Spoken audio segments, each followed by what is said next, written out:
Ah.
Nous voici aux portes de la bibliothèque dans laquelle se trouvent des trésors médiévaux, comme de splendides manuscrits au bestiaire médiéval fantastique.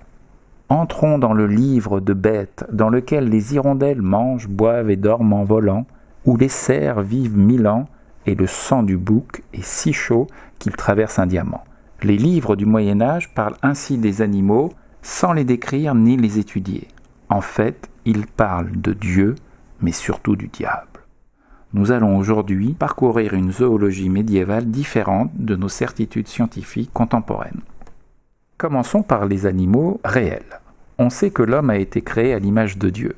L'animal, lui, ne peut être qu'une créature imparfaite qui ne peut lui ressembler. Le singe représente ce qu'il y a de plus vil, de plus repoussant, de plus diabolique.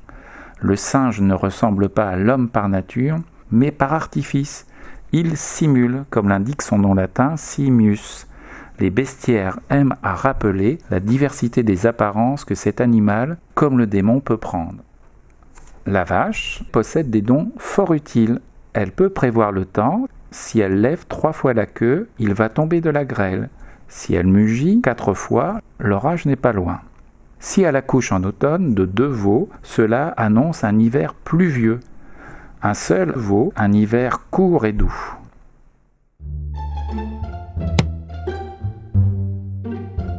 Abordons maintenant les animaux de chasse. Le lièvre. Les hommes du Moyen-Âge ne l'apprécient guère. Ses seules qualités sont la fécondité et la vélocité. Certes, il court vite, mais jamais en ligne droite, ce qui est signe de péché. Pour le reste, il est peureux, lâche, paresseux, et surtout, il ne pense qu'au plaisir. Certains auteurs le croient hermaphrodite et pourraient engendrer tout seul. Le cerf, maintenant.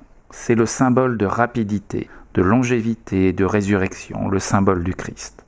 Ces bois qui repoussent chaque année sont une arme contre les forces du mal. En faire brûler un morceau éloigne Satan et ses maudites créatures. Le cerf est le sauveur. Il possède une ouïe très fine, c'est pourquoi il aime la musique, mais pour l'entendre, ses oreilles doivent être dressées, pas baissées, sinon il est sourd.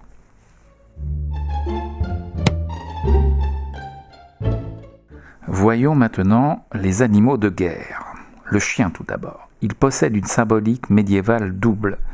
C'est d'une part un animal dégoûtant qui se complaît dans la saleté, dans l'ordure, qui mange des charognes, bave. Mais d'autre part, bien des bestiaires vantent ses qualités, sa mémoire, son intelligence, sa vaillance, l'acuité de son odorat et surtout sa fidélité. Maintenant le cheval. La société féodale est une société du cheval. La symbolique médiévale fait souvent du cheval mâle un être farouche, orgueilleux, fier de sa beauté, de son aptitude à la course, de sa longue crinière qui flotte au vent.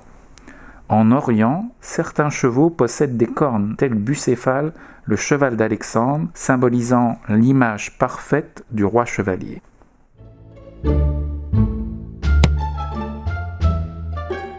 Terminons par les animaux fantastiques. Tout d'abord le griffon. C'est une créature aux multiples facettes. Le griffon est doté d'un avant-corps d'aigle et d'un arrière-train de lion, 2 animaux dont il possède la force et l'invincibilité. Les mythologies en font souvent un gardien du trésor. Toute victoire sur un griffon est un exploit incomparable. Maintenant le dragon, qui est un animal réel pour la culture médiévale, qui se déplace très rapidement. Il marche, il court, il vole, il nage, il rampe, il grimpe. À certains égards, il fait partie de la vie quotidienne. Il est présent partout, manuscrits, églises, fresques. C'est le plus grand des serpents, c'est le diable. Le vaincre est un exploit que seuls peuvent accomplir les plus grands saints, Saint Michel, Saint Georges, et de très rares héros comme le roi Arthur.